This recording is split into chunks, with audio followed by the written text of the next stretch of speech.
Welcome to Padmaja Reddy kitchen. నేను మీ పద్మజారెడ్డిని. ఈరోజు తయారు చేయబోయే రెసిపీ చిన్న ఉల్లిపాయల పులుసు. ఇప్పుడు ఉల్లిపాయల పులుసు ఎలా తయారు చేసుకోవాలో చూపిస్తాను రండి. ముందుగా స్టవ్ పైన గిన్నె పెట్టాను.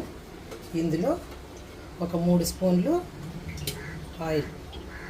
ఎందుకంటే ఉల్లిపాయలు బాగా మగ్గాలంటే కొంచెం ఆయిల్ వేసుకుంటే కూర బాగా రుచిగా ఉంటుందండి. కొంచెం ఆయిల్ కాగనిద్దాము. ఎందుకంటే ఇప్పుడు పోపు సామాన్లు వేసుకోవాలి కదా. అందులో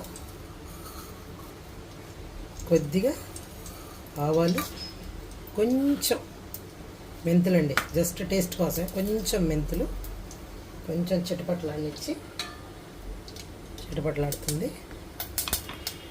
ఇందులో 1 కప్పు చిన్నుల్లిపాయలు తీసుకున్నామండి. ఇలా కొలిచి పెట్టుకున్నాను. అందులో వేసేయాలి. అందులోనే ఒక 2 పచ్చిమిర్చి ఇలా నిలువుకి చీల్చి పెట్టాను. వీటిని బాగా ఈ ఆయిల్లో కొంచెం సేపు ఉడకనిద్దాము. ఉల్లిపాయలు కొంచెం బాగా నూనెలో వేగేయండి. ఇప్పుడు ఇందులో ఒక టమాటా చిన్న ముక్కలుగా కట్ చేసి పెట్టాను. అది కూడా ఇందులోనే బాగా మగ్గనిస్తాము. అది ఒక 2 రెమ్మలు కరివేపాకు వేసి కొంచెం సేపు ఈ టమాటా కూడా కొద్దిగా మెత్తబడిన దాకా ఇలా మగ్గనిద్దాము. ఉల్లిపాయలు మగ్గేలాగా చూద్దామండి. బాగా ఆయిల్లో ఉడికేయండి.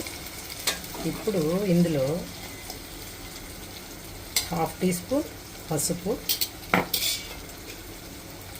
ఒక 2 స్పూన్లు కారం అండి. ఎందుకంటే ఉల్లిపాయలు కొంచెం తీయగా ఉంటాయి కాబట్టి మనం 2 స్పూన్లు కారం వేసుకోవాలి.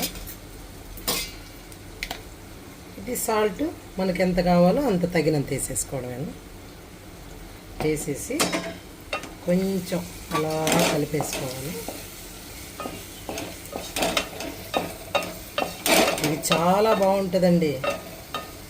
ఏంటంటే చిన్న ఉల్లిపాయలు కానీ ఈ రకంగా చేసుకున్నామంటే చాలా టేస్ట్గా చాలా బాగుంటుంది ఇది. ఇందులో ఒక 50 గ్రాముల చింతపండుని రసం తీసి పెట్టుకున్నానండి. నానబెట్టి ఒక 10 నిమిషాల ముందు నానబెట్టుకున్నాను. రసం తీసి పెట్టుకున్నాను. ఈ పులుసు పోసేసాను, చింతపండు పులుసుని. ఇప్పుడు దీన్ని మూత పెట్టి పెడతాను. కొంచెం మీడియం ఫ్లేమ్, అంటే లో టు మీడియం అలా ఫ్లేమ్లో పెట్టుకొని మనం ఉడకనిస్తాను. ఇప్పుడు చూడండి, కూర బాగా మీడియం ఫ్లేమ్లోనే, హై టు మీడియం పెట్టి బాగా తెల్లతా ఉందండి. కూర ఉడకతా ఉంది. ఇప్పుడు దీన్ని పూర్తిగా సిమ్లో పెట్టేస్తానండి. ఎందుకంటే సిమ్లో పెడితే మనం వేసిన ఆయిల్ అంతా బాగా పైకొచ్చి కూర బాగుంటుంది.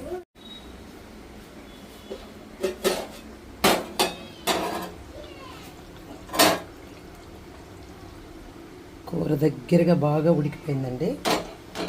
ఇప్పుడు ఫైనల్గా కొంచెం కొత్తిమీర జల్లేస్తాను. ఇంతేనండి, ఉల్లిపాయల పులుసు, చిన్న ఉల్లిపాయల పులుసు రెడీ అయిపోయింది.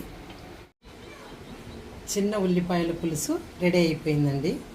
ఇదేం లేదండి, మనం రాగి సంగటి చేసుకున్నా లేకపోతే వేడి వేడి అన్నంలోకైనా సూపర్గా ఉంటుంది తినడానికి. మనం ఇదేంటంటే ఉల్లిపాయలు కొంచెం తీపాయిగా ఉంటాయి, కొంచెం అందులోకి కారం అంటే తీపు, కారం, ఉప్పు అన్నీ కలగలిపి చాలా బాగా పులుపు, చాలా బాగుంటుంది ఇది. మీరు కూడా ఒకసారి ట్రై చేయండి. మా వీడియోస్ మీకు నచ్చినట్లయితే లైక్ చేయండి, షేర్ చేయండి, సబ్స్క్రైబ్ చేయండి, బెల్ ఐకాన్ ప్రెస్ చేయండి.